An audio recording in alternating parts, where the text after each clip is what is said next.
परमेश्वर भगवान श्री कृष्ण चंद्रेर अप्राकृत दिव्य महिमा श्री भगवत कथा बहु बहु भाग्ये তৃষ্ণার্ত বাঞ্ছিত জীবের হৃদয়ে এই ভগবত বাণী বর্ষিত হয়। বহু বহু অপেক্ষার অবসান ঘটে। পরমেশ্বর পরমানন্দ মাধব অখিল ব্রহ্মাণ্ড বিহারী প্রভু শ্রীকৃষ্ণচন্দ্রের দিব্য রসায়ন রসধারার মাধ্যম দিয়ে সেই অমৃত ঘন চরিত মাধুরী আস্বাদনের নিমিত্তে আমরা এখানে উপবিষ্ট হয়েছি। ভগবতের অমৃত রসধারা মাধুরী কীর্তন প্রারম্ভে সর্বপ্রথমে মদীয় পরমারাধ্য শ্রী গুরুদেব গৌড়ীয় বৈষ্ণব গগনের উজ্জ্বল জ্যোতিষ্ক গুরু গৌরাঙ্গ সেবার মুক্তিমন্ত বিগ্রহ শ্রীধাম বৃন্দাবনে শ্রী শ্রী রাধাকুণ্ড তটে তটস্থিত শ্রী শ্রী 108 প্রাণকৃষ্ণ দাস বাবাজি মহারাজের রাতুল চরণ পদকমলে সশ্রদ্ধ কোটি দণ্ডবাদ প্রণতিপাত জ্ঞাপন করব।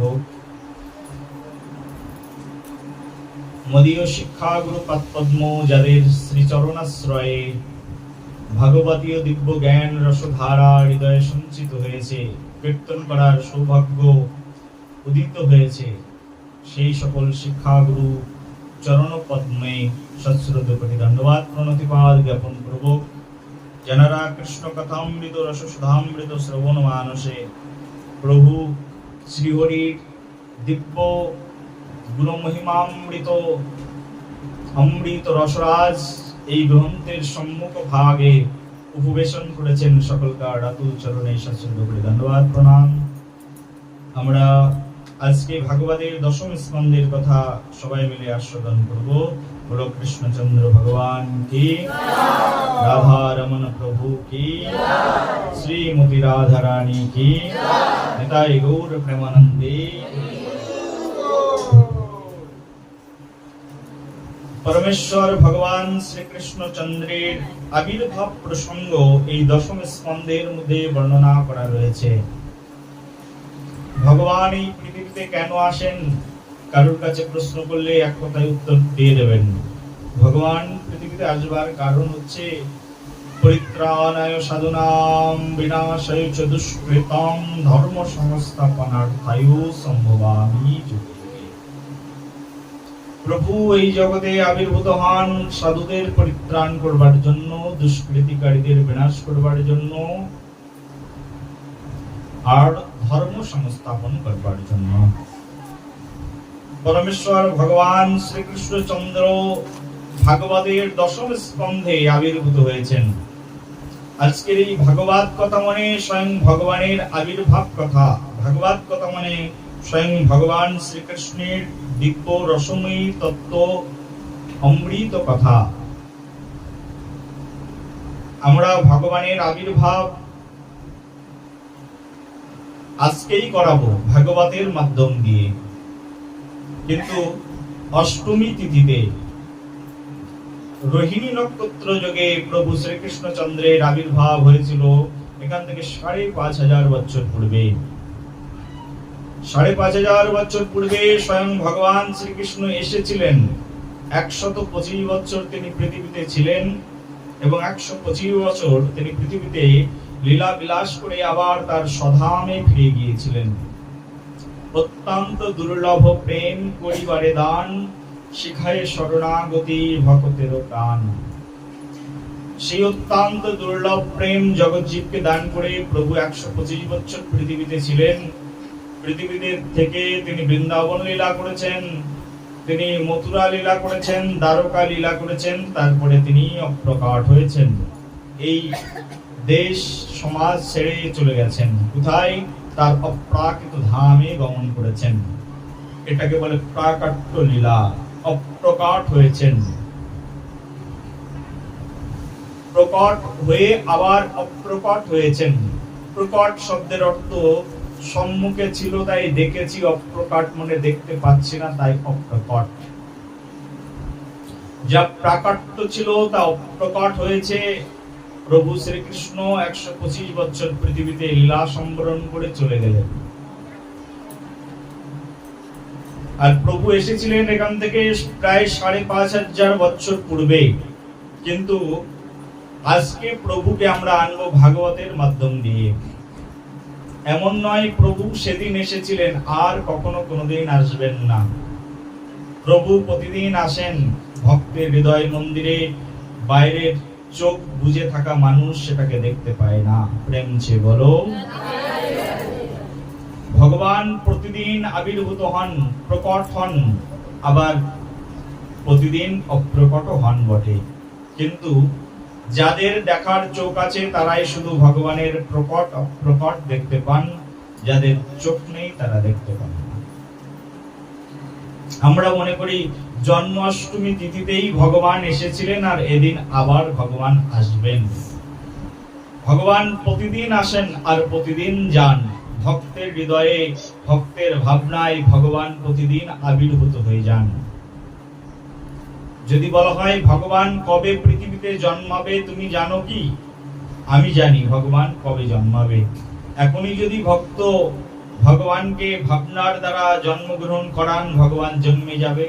আবার তার ভাবনার দ্বারা অপ্রকাট করিয়ে দিলে ভগবান আবার তার দিব্য লীলাতে চলে যাবে। ভগবানের এরকম নির্দিষ্ট কোনো দিন নেই আসবার জন্য, আজকেই আসবেন ভগবান। এখানে অলরেডি চলে এসে বসেই পড়েছেন ভগবান। কোথায় বসে পড়েছেন? এখানেই বসে পড়েছেন, শুনছেন আমার ভক্তরা কি ভাব নিয়ে আমাকে আস্বাদন করছেন, এটাও ভগবান শুনছেন। নাহং তিষ্ঠামি বৈকুণ্ঠে যোগিনাম হৃদয়েন চ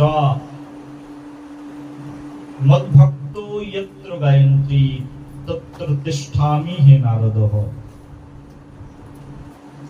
যেখানে আমার ভক্ত আমার গুণকীর্তন করেন সেখানে আমি চলে আসি। নাহং তিষ্ঠামি বৈকুণ্ঠে, বৈকুণ্ঠে থাকি না। যোগিনাম হৃদয়েন চ, যোগী হৃদয়ে থাকি না। কোথায় থাকি? যেখানে আমার ভক্ত আমার গুণকীর্তন করেন, আমার নাম চর্চা করেন, সেখানে আমি চলে আসি।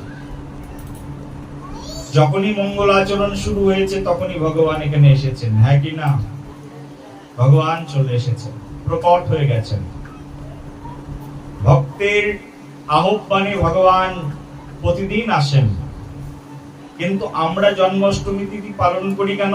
সেদিন বিশেষভাবে প্রভু এসেছিলেন, তাই সেই দিনটাকে জন্মাষ্টমী তিথি বলা হয়।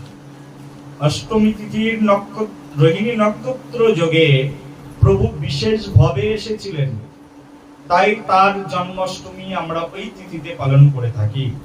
কিন্তু ভক্তের কাছে ভগবান কিন্তু প্রতিদিন আসেন, কিন্তু সাধারণ মানুষ সেটাকে বুঝতে পারেন না। যেমনই করে আজকে আমরা আলোচনা করছি, দেখুন ভগবান শ্রীকৃষ্ণ এসেছিলেন কোথায়? কংসের কারাগারে। কংসের কারাগারে ভগবান শ্রীকৃষ্ণ এসেছিলেন। কংস বুঝতে পারেননি, অতন্দ্র প্রহরী নিয়োজিত করে দিয়েছিলেন ভগবান শ্রীকৃষ্ণ আসার বার্তা তার কর্ণগোচর করবার জন্য। হাজারো প্রহরীর মধ্যে প্রভু আসলেন, কিন্তু প্রহরীরা কেউই দেখতে পারলেন না, কারণ তারা তন্দ্রাভিভূত ছিল। তারা সবাই নিদ্রায় অভিভূত হয়ে পড়েছিল, তারা কেউ দেখতে পাননি প্রভু শ্রীকৃষ্ণ। প্রভু আসেন, তারাই দেখতে পান যারা ভাগ্যবান। বহুনাম জন্মনামন্তে জ্ঞানবানাম নাম প্রপদ্যন্তে। ভগবান একবার দুইবার জন্মগ্রহণ করেন না। অর্জুনকে বলছেন বহুনিমে ব্যতীতানি জন্মানি তব চার্যনাহ। তোমার আমার বহুবার জন্ম হয়েছে, তোমার মনে নেই, কিন্তু আমার মনে আছে। আমি বহুবার আসি পৃথিবীতে। ভগবানের কথা তো একটাও মিথ্যা নয়। তিনি হচ্ছেন পরম সত্যম পরমং ধীমহি। তার প্রতিটি বাণী, প্রতিটি কথা ধ্রুব সত্য, মিথ্যায় পরিণত করার ক্ষমতা এই জগতে কারোর নেই। ভগবান আসেন, জগতের জীব তারাই বুঝতে পারেন যারা ভগবত চরণে আত্মসমর্পণ করেছেন।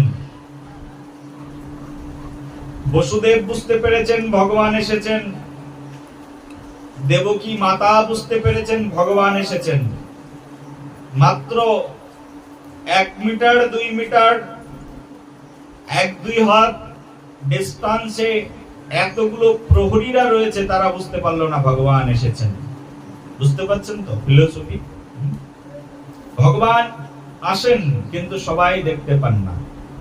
ভক্তের হৃদয়ে ভগবান প্রতিদিন আসেন, ভক্তের আহ্বানে ভগবান প্রতিদিন আসেন, কিন্তু অভক্ত, নিন্দুক যারা, পাষণ্ডী যারা, ভক্তি ভজনহীন যারা, তারা বুঝতেই পারেন না। আমাদের এই ভক্তি কুটিরে যেখানে আমরা বসে আছি, এখানে প্রতিদিন ভগবানকে আরতি করা হয়, আর আরতি গ্রহণ করবার জন্য ভগবান প্রতিদিন আসেন।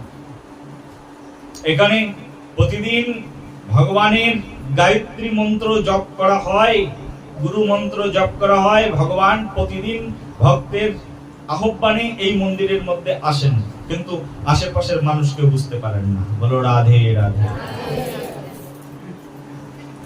এই নেতাজি পল্লীতে কত মানুষ আছে, বারাসাতে কত মানুষ আছে, এখানে যে প্রতিদিন ভগবান আসেন আমরা বুঝতে পারি, কিন্তু অন্যরা কিন্তু বুঝতে পারে না যে ভগবান এখানে প্রতিদিন আসে। সেই জন্য ভগবানের গমনাগমন, ভগবানের প্রত্যাগমন, এগুলো বহু ভাগ্যবান জীব ছাড়া বোঝা যায় না। কংস যেমন বুঝতেই পারেননি কখন ভগবান আসলো আর কখন ভগবান চলে গেল। ভগবান এসেছেন, তার মহাভাগ্য যে তার রাজত্বেই ভগবান এসেছেন, বুঝতেও পারেননি। ভগবান কখন তার রাজত্ব ছেড়ে চলে গেছেন সেটাও কংস বুঝতে পারেন। ভক্ত শুধুমাত্র ভগবানকে জানেন। ভক্তা মাম অভিজানাতি যবনযশস্মিন তত্ত্বতঃ। শাস্ত্র বলছে কে জানতে পারেন ভগবানকে, বুঝতে কে পারেন, বলছেন ভক্তা মাম অভিজানাতি।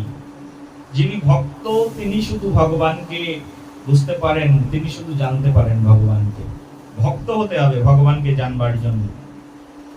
বড় বড় দুটো লাইটের মতো চোখ থাকলে ভগবানকে জানা যাবে না। আবার অনেক বিদ্যা বুদ্ধি আছে, বইপত্র পড়ে মুখস্থ করে রেখে দিয়েছি, তাও ভগবানকে জানা যাবে না। ভগবানকে জানবার জন্য একটাই পদ্ধতি, ভক্তা মাম অভিজানতি। ভক্ত হতে হবে, ভক্তই ভগবানকে জানতে পারে। ভক্ত এই জগতে কে হন? যিনি ভগবানের ভজন করেন তাকেই ভক্ত বলা হয়। তাহলে সমগ্র জগৎ ভরে সবাই তো ভগবানের ভক্ত, আর সবাই ভগবানের ভক্ত বটে, কিন্তু ভগবানের প্রিয় ভক্ত সবাই নন। ভগবানের সাধারণত যে সকল ভক্ত আছে সেই সকল ভক্তের মধ্যে প্রথম ভক্তের নাম হচ্ছে আর্ত ভক্ত। বিপদে পড়ে ভগবানকে ডাকে, তাকে বলে আর্ত ভক্ত। টাকা পয়সার প্রয়োজন, ভগবান টাকা দাও, পয়সা দাও, গাড়ি দাও, বাড়ি দাও, অর্থ চেয়ে ভগবানকে ডাকেন, অর্থার্থী ভক্ত। ভগবান দেখতে কেমন, ভগবান কেমন করে বসেন, ভগবান কেমন করে খান ইত্যাদি প্রশ্ন নিয়ে ভগবানকে ডাকেন, তিনি হচ্ছেন জিজ্ঞাসু ভক্ত। আর ভগবান পরম পূর্ণ ব্রহ্ম, তাকে ডাকতেই হবে, আমি তার দাস, এই মনোবৃত্তি নিয়ে ভগবানকে ডাকেন, তিনি হচ্ছেন জ্ঞানী ভক্ত। সমাজের বুকে এই চারটি ভক্ত প্রসিদ্ধ রয়েছে। ভক্ত অনেক আছে, প্রত্যেকটি মানুষ কখনো না কখনো বিপদে পড়ে, আর বিপদে পড়লে যখন কোনো পথ থাকে না তখন তার একটা পথ খোলা থাকে, তিনি হচ্ছেন প্রভু শ্রীকৃষ্ণ। তখন তিনি কৃষ্ণকে ডাকেন, এটাকে বলে আর্ত ভক্ত। ভক্ত সবাই আছেন, কিন্তু প্রেমময়ী বিশুদ্ধ ভক্ত এই জগতে খুবই কম আছে। ভগবানকে আর্ত ভক্ত পুরোপুরি রূপে জানেন না, কারণ সে তো বিপদে পড়লেই ডাকেন, তার স্বার্থপর। অর্থাৎ ভক্ত স্বার্থপর, যিনি প্রশ্ন করে ভগবানকে ডাকেন তিনিও স্বার্থপর, স্বার্থ নিয়ে ডাকছেন।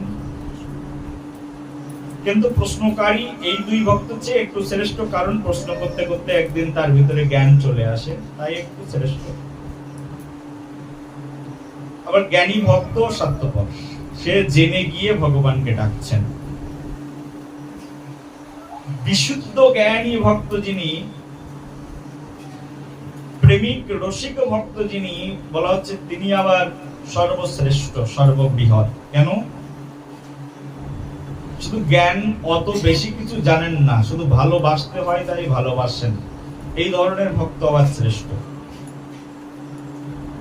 এমন ভক্ত আছে নাকি পৃথিবীতে? বিশেষ জ্ঞানী জ্ঞানী নন, কিন্তু প্রেম আস্বাদন ছাড়া আর কিছু বোঝেন না, এমন ভক্ত আছে পৃথিবীতে? আছে? জানো না? আছে। কোথায় আছেন? বলে বৃন্দাবন ধামে কি, বৃন্দাবনে বিহারী লাল কি। এই যে বৃন্দাবনে, বৃন্দাবনে গেলে দেখতে পাবে প্রেমিক ভক্ত। এত বেশি জ্ঞান নেই, কাণ্ড জ্ঞানেরও অভাব, সাধারণ জ্ঞানেরও অভাব, এরকম মনে হবে তোমার কাছে, কিন্তু ভাবের অভাব নেই, প্রেমের অভাব নেই। বাবা, বৃন্দাবনে কেন পড়ে আছো? তোমার বাড়ি ঘরদোর নেই? মনে পড়ে না তোমার ছোটবেলার শৈশব খেলার স্থান? না না, আমি এখন শুধু রাধারানীর নাম করি আর হরি নাম কীর্তন করেই আমার পিপাসা নিবৃত্তি করি। চলো তোমার শৈশব ক্ষেত্রে নিয়ে যাবো। না না না না, শৈশব ক্ষেত্রে যাব না, জন্মস্থানে আর ফিরবো না, বৃন্দাবনেই থাকবো। প্রতিজ্ঞা নিয়েছি, অখণ্ড ব্রজে বাস করব, কোনোদিন বৃন্দাবন ছাড়বো না। কেন তোমার এরকম মনোভাব কেন হলো? না না, আমি ভগবানকে ভালোবেসে ফেলেছি, যাকে ভালোবেসেছি সে এখানে থাকে, যার সঙ্গে প্রেম করি সে এখানে থাকে, আর আমি আমার প্রেমের প্রিয় ব্যক্তিত্বকে এখান থেকে ছেড়ে ফেলে রেখে চলে যাব? না, হবে না, যাব না। এই যে ভালোবেসে ফেলেছে ভগবানকে, এই ভক্ত পৃথিবীতে বিরল, খুব কম পাওয়া যায় এই ধরনের ভক্ত। এই হচ্ছে ভগবানের শ্রেষ্ঠ ভক্ত, কারণে অকারণে সদা সর্বক্ষণ কৃষ্ণকেই ভালোবাসে, আর কাউকে ভালোবাসে না। রাধারানীর যে প্রেম কৃষ্ণের প্রতি, কারণে অকারণে শুধু কৃষ্ণকেই ভালোবাসা, এই জগতে আর কাউকে ভালোবাসে না। ললিতা, বিশাখা, ইন্দুলেখা আদি সখীগণ, এই জগতে তাদের সব ভালোবাসার কেন্দ্রবিন্দু প্রভু শ্রীকৃষ্ণ। দেহ মন প্রাণ সবকিছু কৃষ্ণ চরণে সমর্পণ করেছেন। এই হচ্ছে দিব্য প্রেমামৃত ভাব নিবেদন। এই ভাবটাকে শ্রেষ্ঠ ভাব বলা হয়, এটাকে বলে ব্রজের ভাব। এই যে একটু আগে গাইলাম, লৌরে কিশোরীর প্রেম নিতাই ডাকে আয়। কার প্রেম নেবে? লৌরে কিশোরীর প্রেম নিতাই ডাকে আয়, নিতাই ডাকে আয় আয় আমার গৌর ডাকে আয়। আমার নিতাই ডাকছে এসো, আবার গৌর ডাকছে। লৌরে কিশোরীর প্রেম, প্রেম শুধু এক জায়গায় আছে, সেটা কিশোরীর হৃদয়ের মধ্যেই প্রেম আছে। তাই বলছে লৌরে কিশোরীর প্রেম। কিশোরীকে তো শ্রীমতী রাধারানী, তিনি শুধু প্রেমের ভূমিকা জানেন, প্রেম আস্বাদন করতে জানেন। আর যদি প্রেম নিতে হয় তাহলে এই রাধারানীর প্রেম গ্রহণ করতে হবে। এই অখিল জগৎ সংসারে, এই বিশ্ব ব্রহ্মাণ্ডে তার মতো রসিক প্রেমিক এই জগতে আর কেউ নেই, হচ্ছে বিশুদ্ধ প্রেম। সেই জন্য ভগবানকে ভালোবাসতে গেলে না প্রেমিক হতে হবে, ভক্ত হতে হবে। ভক্ত না হলে ভগবানকে জানা যাবে না। এই যে চার প্রকারের ভক্ত বললাম, তারা পুরো পরিপূর্ণভাবে ভগবানকে জানেন না। পরিপূর্ণভাবে ভগবানকে জানবার জন্য ভগবানের চরণে আত্মসমর্পণ করতে হয়, বিশুদ্ধ প্রেমিক ভক্ত হতে হয়। আর এই প্রেমিক রসিক ভক্ত হওয়ার জন্য যে শিক্ষকের কাছে গিয়ে ট্রেনিং নিতে হয়, তিনি এই জগতেই থাকেন না, এই বারাসাতেও থাকেন না, কলকাতা শহরেও থাকেন না, মুম্বাই শহরেও থাকেন না। এই প্রেম ভালোবাসা আর এই ভক্তি, বিশুদ্ধ ভক্তির শিক্ষা নেওয়ার জন্য যার কাছে যেতে হয়, যে শিক্ষকের কাছে যেতে হবে, যার কাছে গিয়ে যার কোচিং সেন্টারে ভর্তি হয়ে এই প্রেম ভক্তি শিখতে হবে, তিনি যেখানে থাকেন সেটির নাম হচ্ছে বৃন্দাবন ধাম। বলো বৃন্দাবন ধাম কি। এই যে বৃন্দাবন ধামে তাকে যেতে হবে। আর এই বৃন্দাবন ধামে যেদিন গিয়ে পৌঁছাবো, আর বৃন্দাবনে গিয়ে যখন শ্রীমতী রাধা রানীর কাছে আত্মসমর্পণ করব, বৃন্দাবনে গিয়ে যখন রাধা রানীর কাছে আমার শরণাগতি হয়ে যাবে, বৃন্দাবনের শ্রীমতী রাধা রানী আমাকে সেই প্রেম তত্ত্বকে শিখিয়ে দেবেন, তখন আমি ভগবানকে ভালোবাসতে পারবো।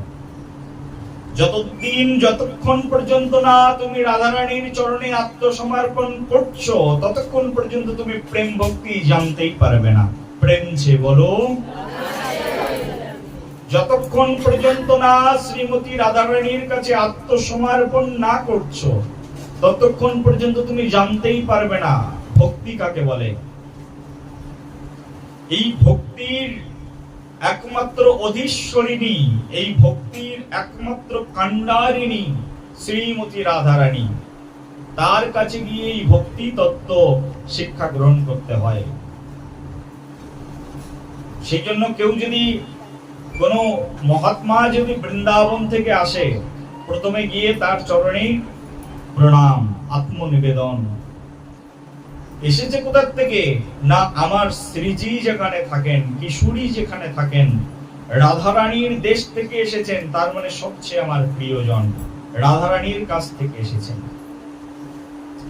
শ্রী রাধা রানীর তত্ত্বকে যিনি অবগত হয়েছেন, যিনি মুখে নিরন্তর রাধা রাধা নাম কীর্তন করেন, যিনি মুখে সদা সর্বক্ষণ শ্রীমতী রাধা রানীর স্তুতি করেন, শ্রীমতী রাধা রানীর জয়গান করেন, তার মতো শ্রেষ্ঠ জন এই জগতে আর কে হতে পারে? সেই শ্রেষ্ঠ জনের কাছে গিয়ে আত্মসমর্পণ করে আমাদের এই ভক্তি সম্পদ ভিক্ষা চাইতে হয়। ভিক্ষা দাও ভক্তি, ভক্তি ওখানেই আছে বৃন্দাবন ধামে। আর এই ভক্তি রাজ্যের যিনি টিচার, যিনি শিক্ষক, যিনি শিক্ষিকা শ্রীমতী রাধা রানী, তার কাছে যতক্ষণ পর্যন্ত আমার দেহ মন প্রাণ সমর্পিত না হচ্ছে, ততক্ষণ পর্যন্ত ভক্তি শিখতেও পাচ্ছি না, আর কৃষ্ণকে ডাকতেও পাচ্ছি না। কৃষ্ণ শব্দটা বলার অধিকার, কৃষ্ণকে ডাকবার অধিকার একমাত্র যিনি দিতে পারেন, তিনি হচ্ছেন শ্রীমতী রাধা রানী। বলো রাধে রাধে। প্রেম সে বলো। কৃষ্ণকে ডাকবার অধিকার যিনি দিতে পারেন, তার নাম কি? নাম কি? বলো রাধে রাধে। এই কৃষ্ণকে ডাকবার অধিকার একমাত্র রাধা রানী দেন। প্রথমে তুমি কৃষ্ণ কৃষ্ণ বলে ডাকো না হরে বলে ডাকো? কি বলে ডাকো? হরের পরে কৃষ্ণ বলো না কৃষ্ণের পরে হরে বলো? হরে শব্দের অর্থ হচ্ছে রাধা রানী। যখনই কৃষ্ণ নাম বলতে যাচ্ছ, আগে কার নাম বলতে হয়? এই রাধা রানীর নাম বলার পরে কৃষ্ণ নামের চাবি খুলে যায়। এই রাধা শব্দ না বললে তালা খুলবে না, আর কৃষ্ণকে দেখতেও পাবে না, ডাকতেও পারবে না। প্রেম সে বলো। রাধা রানীকে যখন তুমি রাধা রানীর চরণে আত্মনিবেদন করবে, তখনই সেই আত্মনিবেদনের ফলে রাধা রানী তোমাকে কৃষ্ণ চরণে প্রবেশের অনুমতি দেবেন। রাধা রানীর প্রিয় না হলে কোনোদিন কৃষ্ণকে পাওয়া সম্ভব নয়। সেই জন্য সারাদিন বৃন্দাবনে যেদিকেই যাবে সেদিকেই রাধে রাধে। সেদিকেই কি? পূর্বে যাও রাধে রাধে, পশ্চিমে যাও, দক্ষিণে যাও, আবার উত্তরে যাও, ঊর্ধ্বে যাও, যেদিকে যাবে সেদিকেই প্রেম সে বলো।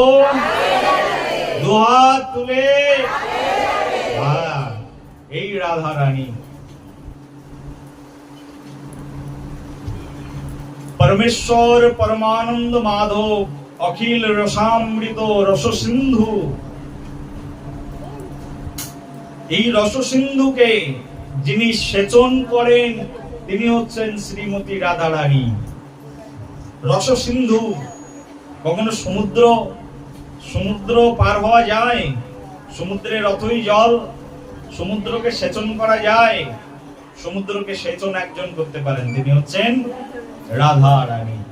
বলো রাধে রাধে।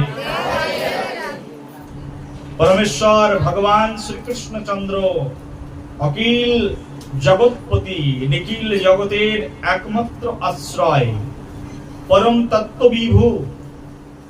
তিনি সমগ্র জগৎকে করুণা করবার জন্য এই মথুরার মধ্যে আবির্ভূত হয়ে গেলেন। কোথায় আবির্ভূত হলেন? মথুরার মধ্যে আবির্ভূত হয়েছে। মথুরায় ভগবানের আবির্ভাব, স্বয়ং ভগবান জন্মগ্রহণ করেছেন কারাগারের মধ্যে। আমাদের বাচ্চা কাচ্চা জন্মগ্রহণ করানোর জন্য আমরা কোথায় নিয়ে যাই? সবচেয়ে দামি ক্লিনিকের মধ্যে, সিজার, তারপরে জন্মগ্রহণ করবে।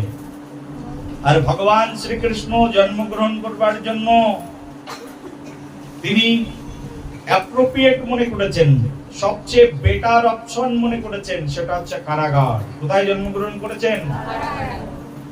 কার কারাগার? কংসের কারাগারের মধ্যে জন্মগ্রহণ করেছেন। পরমেশ্বর ভগবান শ্রীকৃষ্ণ সেই কংসের কারাগারের মধ্যে আবির্ভূত হয়ে গেলেন। কংসের সেই যে কারাগার, সেই কারাগারের মধ্যে কংস আটকে রেখেছেন কৃষ্ণের পিতার মাতা। কৃষ্ণের পিতার নাম কি? বসুদেব মহারাজ কি। কৃষ্ণের মায়ের নাম দেবকী। এই যে আমরা গতদিন আলোচনা করেছিলাম, প্রথম আলোচনায় বলেছিলাম দেবকী নন্দনায় চ নন্দ গোপকুমারায়। এই দেবকী নন্দনায় চ, দেবকী শব্দ কুন্তী মাতা স্তুতি করে বলছেন দেবকী নন্দনায় চ। এই দেবকী মাতার কোল আলো করে পরমেশ্বর ভগবান শ্রীকৃষ্ণচন্দ্র আবির্ভূত হয়ে গেলেন মথুরায় কংসের কারাগারের মধ্যে। দেখো, ভগবান যেদিন আবির্ভূত হবেন না, সেই দিন আকাশে ঘন ঘন মেঘের গর্জন, বিশাল মেঘমালা, চারিদিকে অন্ধকার করে রেখেছেন। মেঘ গর্জন করছে, দুর্যোগের মুহূর্ত। আর সেই মহা দুর্যোগের মধ্যে ভগবান শ্রীকৃষ্ণ পৃথিবীতে আবির্ভূত হয়েছে। আর ভগবান শ্রীকৃষ্ণ, তার বিচার ব্যবস্থা কেমন? আমরা মনে করি আমাদের সন্তান জন্ম দেওয়ার জন্য সবচেয়ে বেটার জায়গা এয়ার কন্ডিশনের ঘরের প্রয়োজন, কিন্তু ভগবান শ্রীকৃষ্ণ বলছে এত কিছু দরকার নেই, কারাগারের মধ্যেই জন্মগ্রহণ করে জগৎজীবকে দেখাবো কেমন করে জন্মাতে হয়। বলো রাধে রাধে। ভগবান শ্রীকৃষ্ণ নিজেই কারাগারের মধ্যে জন্মেছেন। যিনি কোটি কোটি জীবের কারা মুক্তি প্রদান করেন, তিনি কারাগারের মধ্যে জন্মালেন। বুঝতে পারছো? তত্ত্ব আছে এখানে। কোটি কোটি জীবের কারা মুক্তি যিনি করান, তিনি জন্মে গেলেন কারাগারের মধ্যে। মথুরার কংসের কারাগারের মধ্যে ভগবান শ্রীকৃষ্ণ আবির্ভূত হয়ে গেলেন। এই দেবকী মাতা আর পিতা বসুদেব ভগবান শ্রীকৃষ্ণকে সন্তান রূপে পাওয়ার জন্য 12,000 দিব্য বছর একটা বৃদ্ধ আঙুলের পায়ের উপরে দাঁড়িয়ে তপস্যা করেছিলেন। হে প্রভু কৃষ্ণ, তুমি আমার সন্তান রূপে আমার কাছে এসো। ভগবান শ্রীকৃষ্ণ তাদের সেই 12,000 দিব্য বছরের তপস্যায় সন্তুষ্ট হয়ে পূর্বকালে আশীর্বাদ প্রদান করেছিলেন, ঠিক আছে আমি আসবো তোমাদের কাছে, তোমাদের সন্তান রূপে। ভগবানকে লাভ করা তো সহজ নয়। কত বছর প্রার্থনা করেছেন বলো? 12,000 দিব্য বছর সাধনা করেছেন কৃষ্ণী শতরূপা রূপে। সেই দিব্য সাধনায় পরমেশ্বর ভগবান শ্রীকৃষ্ণচন্দ্র এই পৃথিবীর বুকে আবির্ভূত হলেন সেই বসুদেব আর দেবকী মাতার কোল আলো করে। ভগবান শ্রীকৃষ্ণ যখন আবির্ভূত হলেন, চতুর্ভুজ রূপ ধারণ করে পৃথিবীতে অবতীর্ণ হয়ে গেলেন। জয় শঙ্খ গদাধর নীল কলেবর বিমল নয়ন দেহি পরম। বলো শঙ্খ গদাধর নীল কলেবর বিমল নয়ন দেহি পরম। দেহি পদম প্রভু দেহি পদম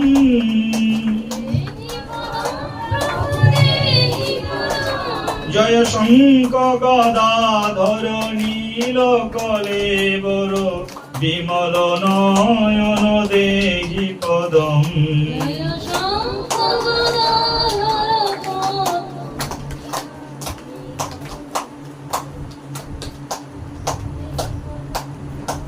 অবিরাম বাবা জয় শঙ্খ গদাধর নীল কলেবর পীত পটম্বর দেহি পদম জয় শঙ্খ গদাধর নীল কলেবর পীত পটম্বর দেহি পদম বলো শঙ্খ গদাধর নীল কলেবর পীত পটম্বর দেহি পদম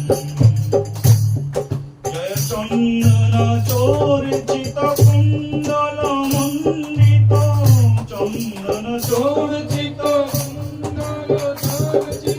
চন্দন চর্চিত কুণ্ডল মণ্ডিত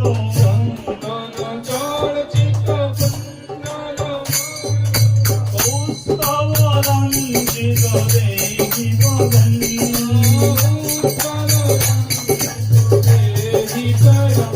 জয় শঙ্খ গদাধর নীল কলেবর পীত পটম্বর দেহি পদম জয় শঙ্খ গদাধর পীত কলেবর পীত পটম্বর দেহি পদম জয় চন্দন চর্চিত কুণ্ডল মণ্ডিত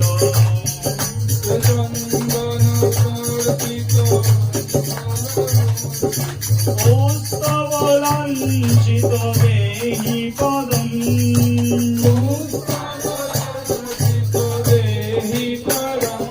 জয় পঙ্কজলোচন ভূরত সুশোভন পঙ্কজলোচন ভূরত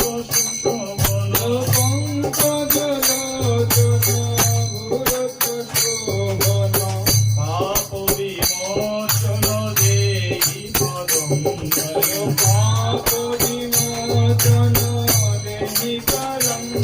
জয় শঙ্খ গদাধর নীল কলেবর পীত পটম্বর দেহি পদম জয় শঙ্খ গদাধর নীল কলেবর পীত পটম্বর দেহি পদম জয় বেণু নিনাদ কোরাস বিমারক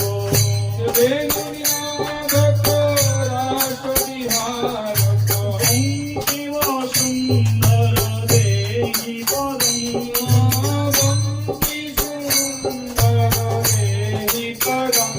জয় শঙ্খ গদাধর নীল কলেবর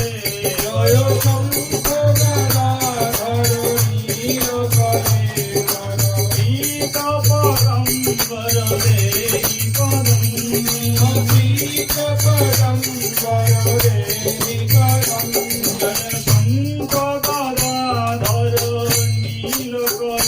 জয় শঙ্খ গদাধর নীল কলেবর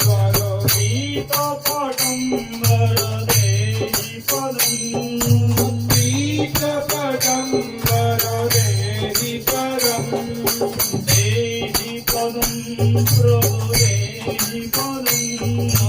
দেহি পদম প্রভু দেহি পদম জয় শঙ্খ গদাধর নীল কলেবর শঙ্খ গদাধর নীল কলেবর পীত পটম্বর দেহি পদম পীত পটম্বর দেহি পদম জয় শঙ্খ চক্র গদা পদ্মধারী ভগবান কি পরমেশ্বর ভগবান শ্রীকৃষ্ণচন্দ্র সেই মথুরায় কংসের কারাগারের মধ্যে চতুর্হস্ত ধারণ করে জন্মগ্রহণ করলেন, আবির্ভূত হয়ে গেলেন। অন্যদের জন্মানোর জন্য মায়ের গর্ভ প্রয়োজন হয়, ভগবানের জন্মের জন্য কোনো মায়ের গর্ভ প্রয়োজন হয় না। ভগবান যে কোনো জায়গায় যে কোনো স্থান থেকে জন্মগ্রহণ করতে পারেন। ভগবান অজ অমর অব্যয় শাশ্বত ধর্মগুপ্তা সনাতনস্তম পুরুষমতমে। ভগবানের এই পৃথিবীর মানুষের মতো জন্মগ্রহণ করা লাগে না। আমরা মনে করি আমরা যেমন, আমাদের নজর যেমন, আমরা অন্যকে ভাবি তেমন। আমরা ভগবানকেও কখনো কখনো মানুষ মনে করে ফেলি। আমরা মনে করি যেমন করে আমরা আমাদের বাচ্চা মানুষ করি, তেমন করে ভগবান মানুষ হয়েছে। যেমন করে আমরা জন্মগ্রহণ করেছি মায়ের নাড়ি ভুঁড়ির মধ্য থেকে বেরিয়ে চলে এসেছি, মূত্রথলির মধ্য থেকে, ভগবান নয় তেমন করে বেরিয়ে চলে এসেছে। একদম তেমনটি নয়। তার জন্ম, বলছে ভগবানের জন্ম সম্পর্কে জানা অত্যন্ত গূঢ় ব্যাপার। জন্ম কর্ম চ মে দিব্যম জয় এবং ব্যক্তি তত্ত্বতঃ। বলছে ভগবানের জন্ম কর্ম এতটাই গূঢ়তম যা সাধারণ মানুষের জ্ঞানের অগোচর। দৃষ্টি তো দূর করো, তার জ্ঞানের অগোচর সাধারণ মানুষের। ভগবানের জন্মকর্ম চ মে দিব্যম। দিব্য, দিব্য শব্দের অর্থ কি?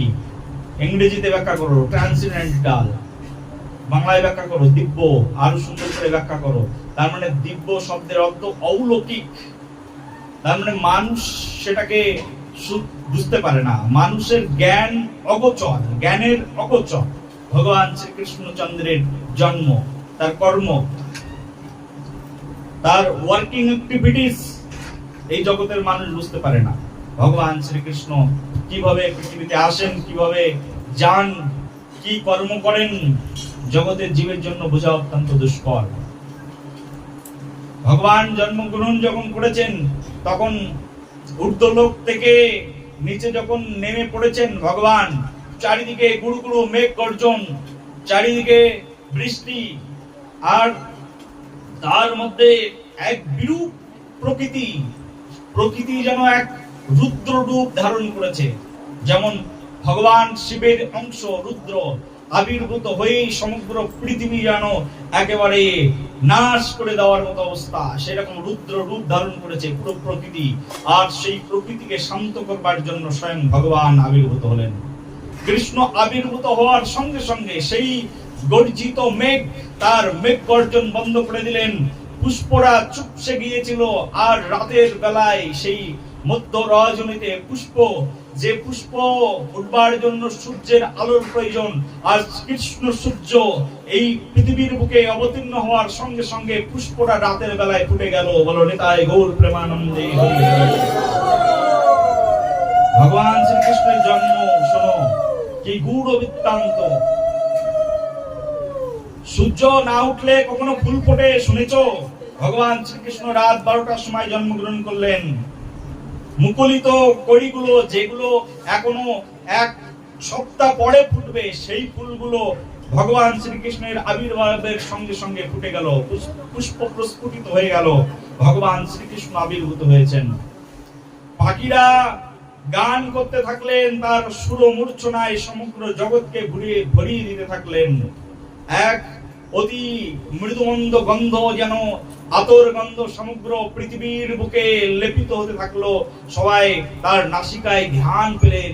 এখনই তো বিশাল গর্জন, মেঘের আওয়াজ, বৃষ্টি হচ্ছিল, আর হৃদয়ের মধ্যে প্রত্যেকে একটা প্রশান্তি পেয়ে গেলেন। রাত 12টা, মধ্য রজনী, কিন্তু মানুষ প্রশান্তির মধ্যে চলে আসলেন। কারণ প্রশান্তির কারণ কি? এই পূর্ণ মহেন্দ্র ক্ষণে রোহিণী নক্ষত্র যোগে আজ একজন স্বয়ং ভগবান পৃথিবীতে অবতীর্ণ হয়েছেন। ভগবান অবতীর্ণ হওয়ার সঙ্গে সঙ্গে পৃথিবীর প্রত্যেকটি প্রাণী কুলে, প্রত্যেকটি পশু কুলের মধ্যে আনন্দ সঞ্চারিত হতে থাকলো। কিসের যেন আনন্দ, পশুরা তো বলতেও পারেন না, বুঝতেও পারেন না, মহাত্মার কাছেও যেতে পারেন না। পশুরা হৃদয়ের মধ্যে আনন্দ পেতে থাকলে না, আনন্দ, একদম দিব্য আনন্দে তাদের হৃদয় পরিপূর্ণ হলো। স্বয়ং ভগবান শ্রীকৃষ্ণ আবির্ভূত হয়ে গেলেন।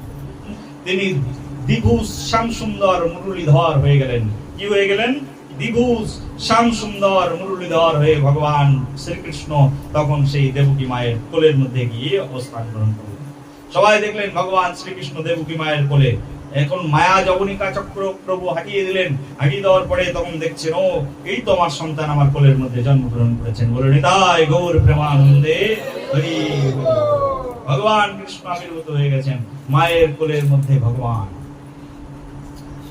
হঠাৎ করে সবাই দেখছেন বসুদেব, দেখছেন আরে আমার হাতের মধ্যে তো শিকল বাঁধা ছিল, কোথায় গেল? যেই না ভগবান শ্রীকৃষ্ণ আবির্ভূত হয়েছেন, তার হাতের শৃঙ্খল মোচন হয়ে গেছে, বন্ধন মুক্ত হয়ে গেছে। যেখানে ভগবান থাকে সেখানে কোনো বন্ধনই থাকে না। শাস্ত্র বলছে চৈতন্য চরিতামৃতে, কৃষ্ণ সূর্য সম মায়া হয় অন্ধকার, যথা কৃষ্ণ তথা নহে মায়ার অধিকার। যেখানে কৃষ্ণ সেখানে মায়ার কোনো অধিকার নেই। ভগবান শ্রীকৃষ্ণ আবির্ভূত হয়েছেন আর কৃষ্ণ সূর্য আবির্ভূত হয়ে গেছেন, আর কি দরকার? সেই একদম হাতের বন্ধন মুক্ত হয়ে গেছে, সব মুক্ত। বলে নিয়ে খুব আনন্দ করলেন আর মনের ভিতরে ভয় পেলেন, এখনই আমার এই সন্তানকেও কংস আসবে আর কংস এসে আমার এই সন্তানকেও মেরে দেবে। উপর থেকে ভগবান শ্রীকৃষ্ণ তিনি তার যোগমায়া শক্তির মাধ্যম দিয়ে দৈববাণী করালেন, জানালেন, বসুদেব এখনই তুমি আমাদের প্রভু শ্রীকৃষ্ণকে মস্তকের উপরে ধারণ করো আর মস্তকের উপরে ধারণ করে তাকে নিয়ে নন্দ আলয়ে রেখে এসো। বসুদেব সঙ্গে সঙ্গে সামনে দেখলেন একখানা বাস্কেট চলে এসেছেন, একেবারে তার মধ্যে ভগবান শ্রীকৃষ্ণকে বসিয়ে মাথার উপরে নিয়েছেন আর মাথার উপরে নিয়ে শৃঙ্খল মুক্ত হয়ে গেছেন। প্রহরীরা সব শুয়ে পড়েছেন, প্রহরীরা অজ্ঞান হয়ে মাটিতেই ভুলণ্ঠিত হয়ে পড়েছেন ভগবানের আবির্ভাবের সঙ্গে সঙ্গে। কি অলৌকিক ব্যাপার, চিন্তা করুন। ভগবান দুহাত হয়ে গেল, ভগবানকে নিলেন মাথার উপরে, এখন নিয়ে যাচ্ছেন। স্বয়ং বিষ্ণু আবির্ভূত হয়েছেন, ভগবানকে নিয়ে যাচ্ছেন আর যখন নিয়ে যাচ্ছেন, নিতে নিতে রাস্তার মাঝখানে আবার পুনরায় সেই দুর্যোগ শুরু হয়ে গেল। কারণ ইন্দ্রদেব চেয়েছিলেন ভগবানকে শীতলতা প্রদান করব, বৃষ্টি বাড়ি প্রদান করে শীতলতা প্রদান করব। আর যদি বৃষ্টি না হয় ছাতা ধরার লোক থাকবে না। স্বয়ং বলরাম প্রভু অনন্তদেব চেয়েছিলেন, ভগবান জন্মগ্রহণ করেছে, ভগবান শ্রীকৃষ্ণকে আমি তার মাথার উপরে ছাতা ধরবো। আর ছাতা ধরার জন্য তো বৃষ্টি প্রয়োজন, বৃষ্টি না হলে কেউ মাথায় ছাতা ধরে নাকি? ধরে বলো? বৃষ্টি হলেই তো মানুষ মাথায় ছাতাটা নিয়ে তারপরে বের হয়। ভগবান শ্রীকৃষ্ণ জন্মেছেন, সবার সেবা করার ইচ্ছা হলো, অনন্তদেবের সেবা করার ইচ্ছা হলো। হে প্রভু, আমি তোমার সেবা করতে চাই। অনন্তদেব সঙ্গে সঙ্গে যখন বৃষ্টি পড়ছে, অনন্তদেব পিছন পিছন চলছে, বসুদেব কিন্তু জানেন না। অনন্তদেব মাথার উপরে ফনা ধরে একেবারে ছাতা ধরে রেখেছেন, আর ভগবান শ্রীকৃষ্ণ সেই ছাতার মধ্যে অনন্তদেবের মুখ দর্শন করছেন, অনন্তদেব কৃষ্ণের মুখ দর্শন করছেন। এখন সবাই মিলে হাঁটছেন, হাঁটতে হাঁটতে এখন নন্দ আলয়ের দিকে যাচ্ছেন, বৃন্দাবন ধাম। বলো বৃন্দাবন ধামে কি, বৃন্দাবন বিহারী লাল কি। এই বৃন্দাবনে যাচ্ছেন, যেতে যেতে সামনে দেখছেন যমুনা, একেবারে যমুনা উছলে এসে চরণ ধোয়ায়, যমুনা উছলে উছলে পড়ছে। আর সেই যমুনার বিশাল স্রোতধারায় বসুদেব ভয় পেয়ে গেলেন, যাবো কি করে যমুনা পার হয়ে। সামনে দেখলেন একটা শ্রীগল হেঁটে যাচ্ছে, ভগবান তার মায়া শক্তিকে বিস্তার করলেন, একটা শ্রীগল বানিয়ে দিলেন। দেখছেন একটা শিয়াল হেঁটে যাচ্ছে, আরে একটা সাধারণ পশু হেঁটে যাচ্ছে জলের পর দিয়ে, আমি হাঁটতে পারবো না। তখন বসুদেব মাথার পরে নিয়ে সাহস করে এগিয়ে গেলেন। আর যমুনাতে যাওয়ার সঙ্গে সঙ্গে মাজা জল, তারপরে বুক জল, তারপরে একেবারে গলা জল। আর যমুনা দেবীর ইচ্ছা হলো, কৃষ্ণ যদি একবার আমার বুকে নামতো, আমার জীবন ধন্য হয়ে যেত। বলো রাধে রাধে। এত জল, সেই জল একেবারে আছাড় খেয়ে পড়ে সেই ঝুড়ির মধ্যে গিয়ে পড়লো। ভগবান শ্রীকৃষ্ণ একেবারে সদ্যজাত সন্তান যমুনার জলের মধ্যে পড়ে গেল। তোমার সন্তান পড়ে গেলে তোমার সন্তান ফিরে পেতে? হ্যাঁ। আর হাতড়াচ্ছে, কোথায় গেল কৃষ্ণ, কোথায় গেল কৃষ্ণ খুঁজছেন। এ তো কংসের হাত থেকে নিয়ে আসলাম বাঁচিয়ে, কিন্তু এ তো আমার কৃষ্ণকে আর পাবো না। কৃষ্ণকে খুঁজছেন বসুদেব, খুঁজে পাচ্ছেন না, কোথায় গেল কৃষ্ণ। দীর্ঘক্ষণ পরে স্বয়ং যমুনা মাতার বুকের উপরে ভগবান শ্রীকৃষ্ণ কপিধ্বজ রতরূঢ় শ্যাম সুন্দর ত্রিভঙ্গলাল তার বংশী হাতে নিয়ে একেবারে ভেসে উঠেছেন। বলো কৃষ্ণচন্দ্র ভগবান কি। ভগবান শ্রীকৃষ্ণকে আবার কোলের মধ্যে তুলে মাথার উপরে আবার নিয়েছেন। হেঁটে যেতে হবে, এবার হাঁটা শুরু করলেন। আস্তে আস্তে যত যাচ্ছেন তত মাজা জল, তারপরে দেখছেন হাঁটু জল, তারপরে দেখছে পায়ের গোড়ালি পর্যন্ত জল। এখন বসুদেব ভাবলেন, এই তো আমি কুলে চলে এসেছি।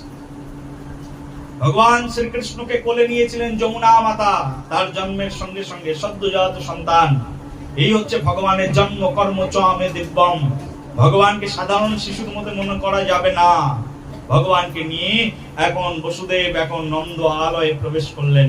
নন্দ আলয়ে প্রবেশ করে দেখলেন যে সেখানে একটা কন্যা সন্তান শুয়ে রয়েছে, আর সেই কন্যা সন্তানকে কোলের মধ্যে তুললেন, ভগবান শ্রীকৃষ্ণকে ওখানে রাখলেন।